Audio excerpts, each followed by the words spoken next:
What's going on, everybody? What up? This is your boy Heck from R Reviews. I'm here with Ray. And this is the spoiler review for Glass. Yo, I love this movie. This movie was great. Remember, this is a spoiler-filled review. We're talking about every aspect of the movie.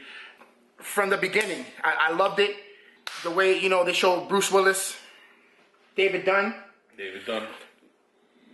What he would, what his life was going through ever since, Unbreakable, and how his kid grows up, and where Glass is, and where the Horde is, because they didn't catch him in the last one. Nope. He was free. Remember, the girl shot him with the shotgun. He let her live. He broke out. You're broken. So they showed a little bit of the intro.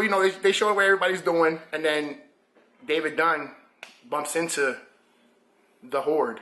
Let me take it from him. Okay. Get in there. So now he said, just like he said, we're jumping ahead. From the original Unbreakable, we jumped ahead of 17 years into Split, and then into Glass, we're jumping in 19 years. So just added an extra 2 years. So in those 19 years, obviously Bruce Willis's son, or David Dunn's son, has grown up and helps Bruce Willis, or the Overseer. Pretty much, he's his Oracle. I said it in the last video. He's his Oracle, like Oracle is to Batman. So he pretty much, or his Alfred to Batman type of thing, even better. That too. So he pretty much, with a microphone in his ear, is talking to him and saying, "Oh, they might be over here. There's police action over here. There's something going on over there, whatever." And so that's how Bruce Willis, as the Overseer, continues helping people. And now they're looking for the Horde. The Horde, because he murdered these two girls, and he murdered a few other girls throughout the storyline, and now he's hunting them down. What I loved about this is that not only was there a superhero aspect to it, but there's also a sense of grounded realism. So you have this Superman character, David Dunn, going after this emotionally disturbed, super strong monster who switches from vulnerable characters to this one strong character, which is the Bruce Banner to Hulk kind of theory or synopsis. And then you have Mr. Glass, or Glass, who's like your super genius Lex Luthor. He's like your Lex Luthor, you know what I mean? So he's more on the crippled side physically, but mentally no one can really deal with this man mentally, especially when he lets loose. And he lets loose later in the movie. Mm-hmm. So with that being said, David Dunn's past is a little bit darker than Glass. Well, they all have dark past. They all have dark past. They do. They all have some sort of. Well, two of them had parental issues. The other one didn't have a parent issue. He's probably the first and only superhero that is a superhero, and it's not because his mother or father died. It's really because his son wanted him to be more. It's not like Batman's parents died. Superman, his entire race died. Green Lantern, he wanted to get girls. But yeah, the David Dunn character arc in the beginning of the movie kind of takes precedence in the very beginning of the movie. For the first half hour, it's mainly David Dunn, and then with a touch of Horde, and then it kind of switches over, and I'll let him continue. Then they had their first fight. Yeah. That's the next step. It was pretty awesome. Nothing major, it wasn't nothing crazy. Cool. It was cool though. The Horde, he picked up a table, threw it at him, he caught him, threw it back, stuff like that, and tried to break a couple pillars in the warehouse. Right. Like that. Eventually, he ended up behind him and grabbed him, put him in a little hold. Yep. There wasn't really anything they could do because they're both strong as hell. So Bruce Willis did what he could do. Yeah, just jump out a window. Pretty much jump out a window to try to break them apart as they landed on the ground. Right. So and both of them hit the ground hard. And then when they get up, they're about to get at it again. They're about to run at each other. And next thing you know, all types of cops and. All you see is this. Because for some reason, that's how you make him switch personalities. You flash these lights at him, which I thought was okay. Ray didn't really like. I have my opinion on it. Okay, let's do it right now. We're up to that part. We're talking about it. Okay, so the whole flashing lights type of thing scenario. I get it from the Split movie. It's whoever has the light in Kevin's head is the one speaking through Kevin or for Kevin. So Patricia Harris is speaking, and she's like this, and oh. So she has the light. She's talking. Or then you get the other guy who talks like this, and he's the 9-year-old, and so whatever. So he could take the light. That was his gift. So they do this whole thing with lights. They're flashing these lights in a particular sequence that brings him out of his DID disease, this disassociated individual, whatever the hell it stood for. Schizophrenia. Basically, they're worried about he's going to turn into the Horde again. Not the Horde, the Beast. The Beast, right? They call him the Horde. The other 23 personalities call him the Beast. Beast, right? So they're controlling him with light. I get it. The first time he was kind of like spooked by it. All of a sudden he was Kevin again. Like, what am I doing here? What's going on? And then all of a sudden, cops, armed to the freaking nines, come out and they're stopping David from fighting the Beast and all that whatever. So now the Beast is confused as hell because now he's Kevin and David Dunn is like, okay.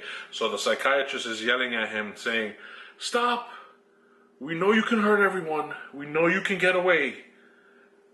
But how many people are you going to hurt to escape? Or even perhaps kill?" And she used his morality against him. So he got caught too. Then they wound up in the psychiatric place. Where Glass is. And I don't think that was by accident either. No, it wasn't if you saw the movie. Because you know why. But anyway, so the thing with the lights got to me because close your eyes. Once you knew the lights messed with you, and they kept messing with him in the which made for some great scenes. Yeah. Made for some great acting scenes. And that, excuse me, I'm sorry. No, go ahead. That's why I was trying to explain that to you. I understood what he was saying. That is stupid. You could have closed your eyes or wrap the pillowcase around your eyes and then charge the door as the Horde or the Beast. But then you wouldn't really have a movie.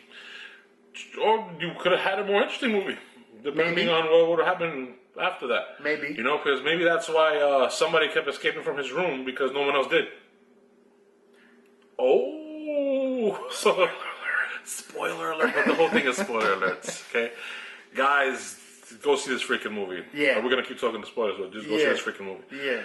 So, alright, the one thing I did love about the movie, the fact that Samuel Jackson played stupid half the movie. And then all of a sudden, fucked everybody up. Even David Dunn. Even the psychiatrist. He took over.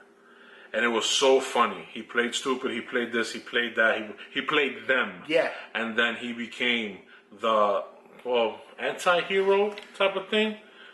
Yeah. Go ahead. Say what you want to say about that. I mean, all right. He had a goal, and he got to that goal. Yeah. He did what he went to do, which, I'm not gonna lie, I didn't expect it. Well, let's not tell him the whole ending. Okay. We didn't expect that ending. Right. To happen. Which, I mean, he's a genius. Yeah. He's a genius. That's all he has. He doesn't have anything else. All he has is his mind. And wow. He pretty much used the sidekicks, everybody's sidekick, to finish his job. And he did it. And he did it well. He did it. So let's skip up a bunch of stuff. Let's just get to the main showdown, the main fight between Dunn and the Beast. Because you pretty much saw in the trailer how Glass wakes up and gets out. He befriends the Horde or the Beast, and the Beast breaks him up, blah, blah, blah. But David Dunn is trapped in his room, and he's starting to believe that he's not really a superhero. He just got lucky a lot of times, type of shit.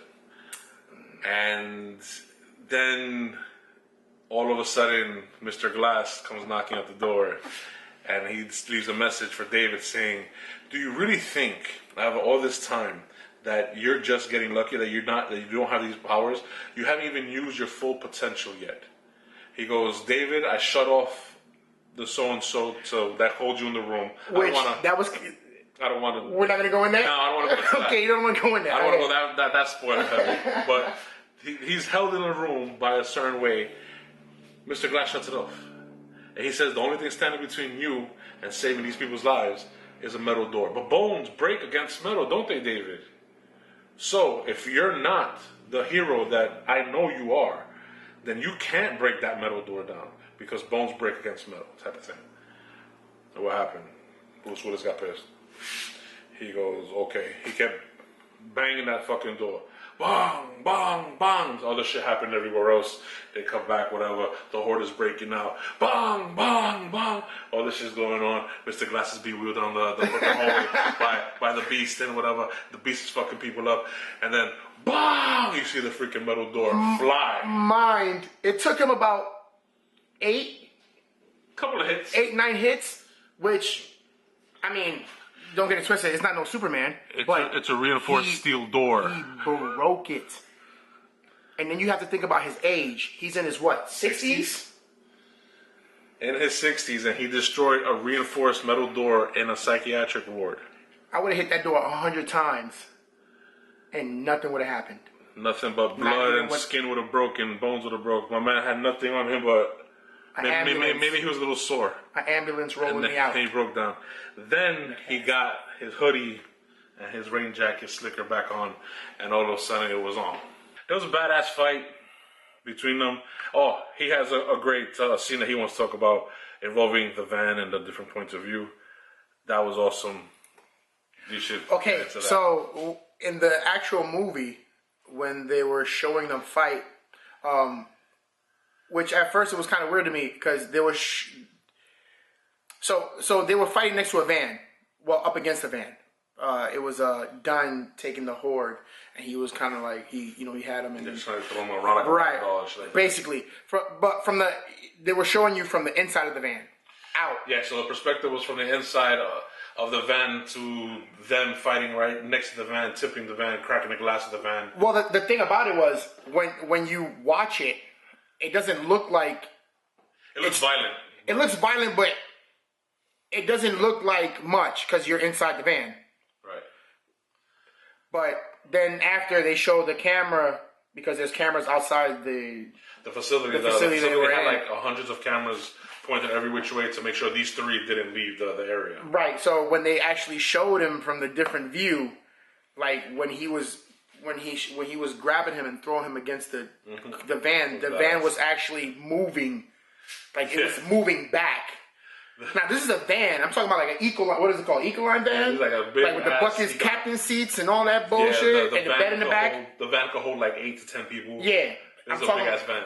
Yeah, and David Dunn is just like ramming the beast into the freaking other side of the van, and the van keeps like going back 3 feet and going back a couple feet and almost tipping over. And it's just showing you the power that these people have. You know what I mean? And that was David Dunn, the old man, throwing around the young 30-year-old.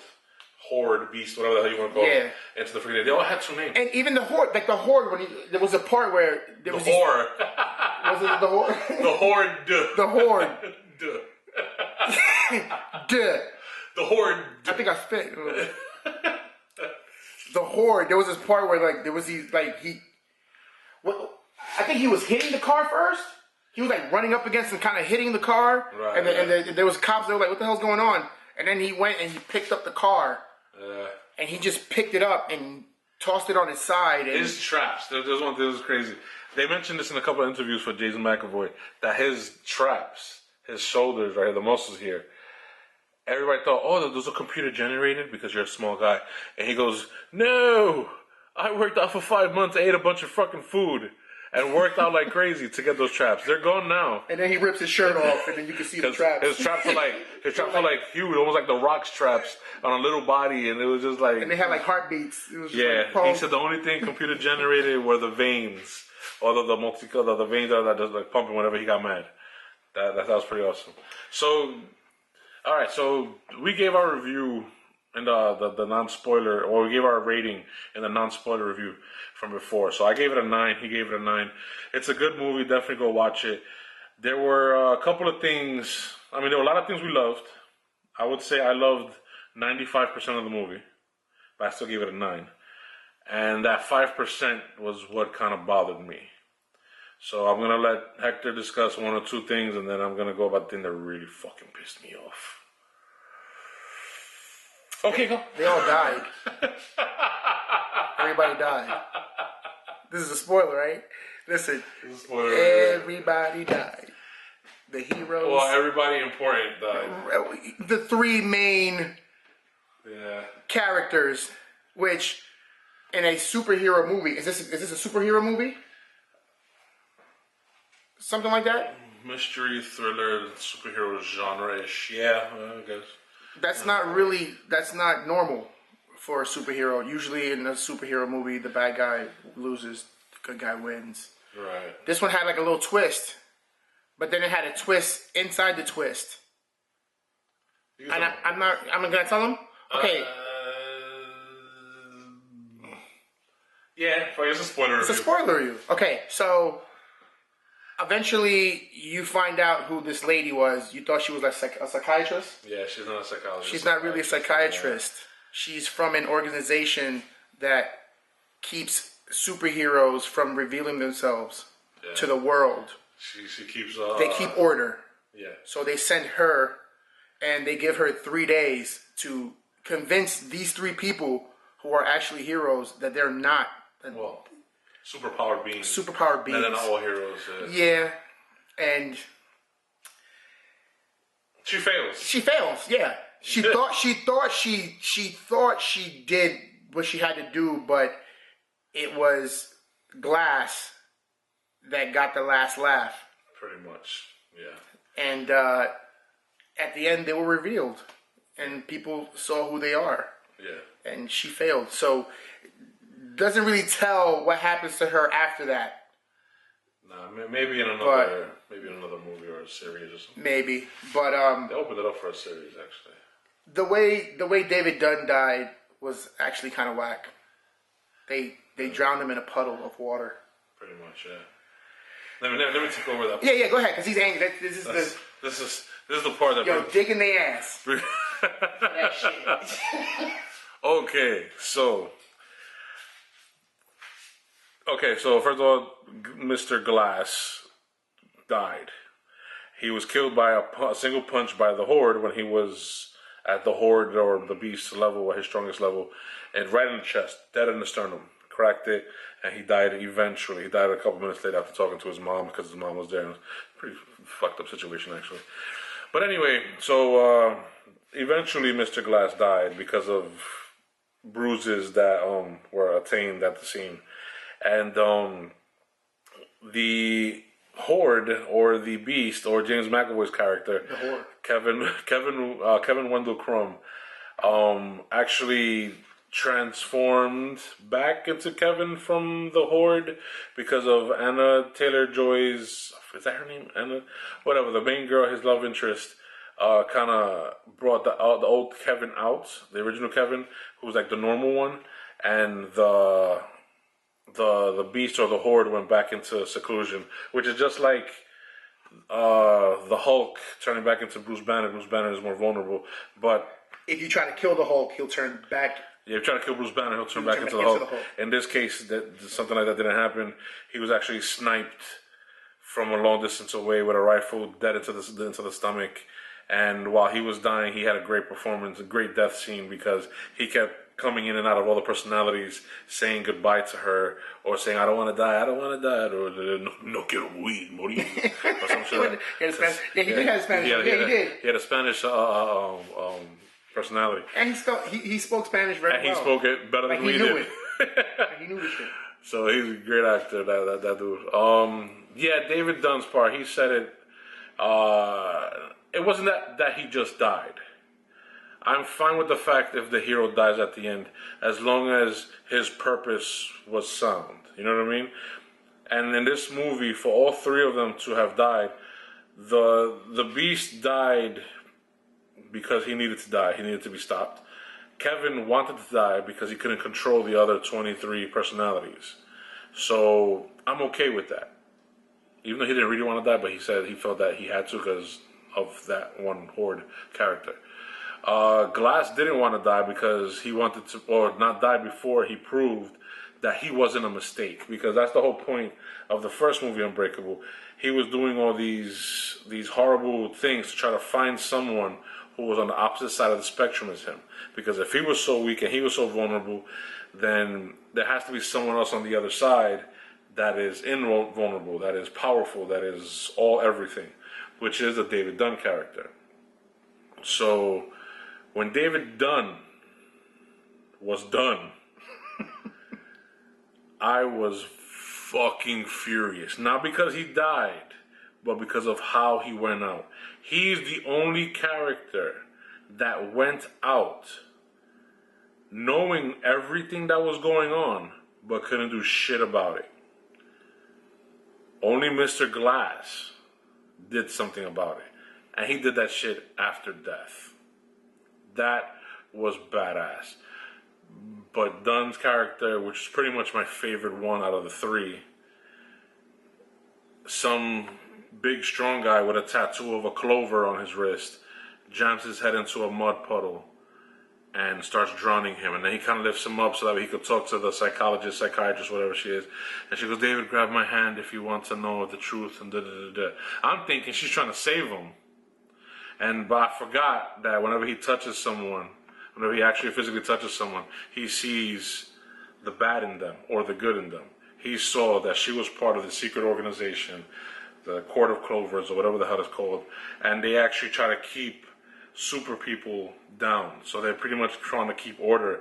So they're pretty much men killing gods or potential gods before they reach their full potential.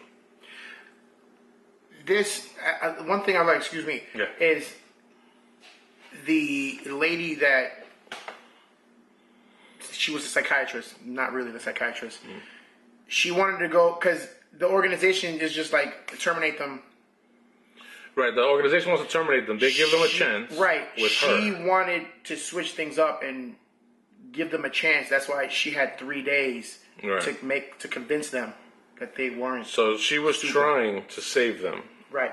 But she was trying to save them by them having themselves lie to themselves.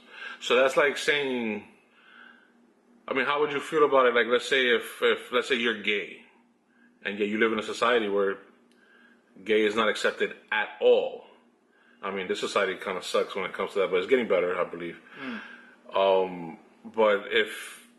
then they're telling you, no, you can't be like that. You gotta hide. They're trying to make you believe that you're not like that. Or if, let's say, they're trying to say you're secondary because you're not like your brother, you're not like your sister, you're not as good as they are because you're not them. They're trying to hold you back. That's a fucked up thing to do.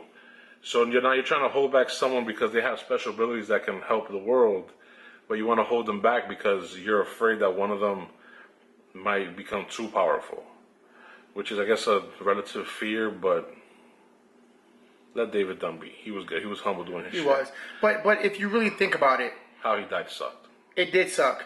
But if I feel like, and I was explaining that to Ray, I feel like if there were people with abilities, I think there would be organizations that would try to stop them, or, because the thought of superheroes really existing or yourself being a superhero, that's kind of scary. Like, I'm a comic book, don't get it twisted. I love comic books, X-Men. You too, man. I love everything. But if there was a real life Superman, I don't know how it would feel. Just being honest. Well, I mean, think about it. Also the possibility that if there was a real life Superman, for every action there's an equal and opposite reaction, right? Right. So for every Superman, there would be a Darkseid or Doomsday. For every Batman, there'd be a Joker. For every Joker, there'd be a Batman type of thing. So regardless, there'll be some sort of balance. So that's what they're trying to keep the balance. But they're trying to keep the balance one-sided. That's what I think is fucked up. So this world is trying to be like pre-X-Men type of thing. Pre-Avengers. They don't want people getting into super groups and all of a sudden becoming badasses that they can't control because the world of men can't do shit, blah, blah, blah. So I kind of can understand. I mean, I can relate because I'm just a regular strong guy. I'm not like a super mutant strong guy. But if I had those super mutant powers, I wouldn't be a bad guy. But I would definitely keep it a secret. I wouldn't tell anybody. yeah. But the thing is, like, you can't really keep it a secret. You got to tell somebody, because then, And that's when secret. or somebody will find out eventually. Yeah, and then drown you in a fucking mud puddle. Yeah, because that's your fucking kryptonite bullshit. Shit. Man, that shit pissed me off. So anyway, Glass was a great movie overall. I just hated what they did to my boy David Dunn. The Beast, I thought he was a great actor. James McAvoy, wonderful performance. Samuel Jackson, fantastic, great. The story arcs for two of the characters were great. The story arc for David Dunn, I think they should have been done one more just piece of spectacular superheroism, whatever that he would just do. And then I wanted to see him go out like in a massive blaze of glory, not in a fucking snot bubble of fucking water that came up to here to his face. Like his face is it was just this part right here covered. It was just his nose, and I was like, come on, man. Like, he could see everything. This man saved how many people in these movies? And then his son started bugging out. And then there was one part where I kind of had hope because Elijah, right before he died, says, don't you understand, this is an origin story. And then they kept cutting back to David Dunn getting drowned in the pool, in the puddle of water. I'm thinking, oh shit, David is finally going to reveal his true power right now. It's not just invulnerability and strength. He's going to do some bugged out Superman type shit. No, he died. That's his origin story. He died. The origin story leads to the actual ending of what happens after all three die. Because the sidekicks get messages that apparently... Well, should I go into it, man? Yeah. So the sidekicks, which is David Dunn's son, the love interest for the Beast, and Elijah's mother, Glass's mother. All three of them get messages, emails about all this stuff, and they are, because of all the video cameras around the establishment recording everything that happened outside of the actual psychiatric ward, of all the David Dunn freaking throwing this guy through the van, or up against the van and knocking the van over. This guy picking up the car and flipping it. This guy jumping 30 feet, running like a freaking animal, and doing all these fantastic feats. They were actually revealed to the world that, hey, if you can do these things, there are other people out there like you. So these three decided to upload that video to the entire world to try to bring out the next David Dunn. Or, unfortunately, bring out the next Beast. So that was Glass's last entry. He proved that he wasn't a freak. He was actually the supermind, intellect, and the anti-hero of the movie. Yeah. So yeah. Alright, I give it a 9.2. David Dunn dying still was fucking, god damn it. It was whack. It was whack. Yeah, it was. The way he died. At first, it was disappointing. But like I told Ray, and if you guys don't know, I like when the good guy dies sometimes. It's just the way he died was stupid. Yeah. That's all it was. Anyway, guys, thank you so much. That is our full-blown spoiler review of Glass. Great movie overall. Great trilogy. Unbreakable is still the best one. Split, wonderful performances. Great movie. Glass brought everything together in a really cool way. Let's see if there's a part 4 or maybe a mini-series of some kind, of some sort. I don't know. But anyway, thank you for watching. I am Ray from Rated R Reviews. It's your boy Hack. Like, subscribe, hit the bell notification. Come join our Facebook page. Rated R Reviews, same thing. Instagram, Rated R Reviews, same thing. Okay, thank you so much. Go watch Glass. Peace.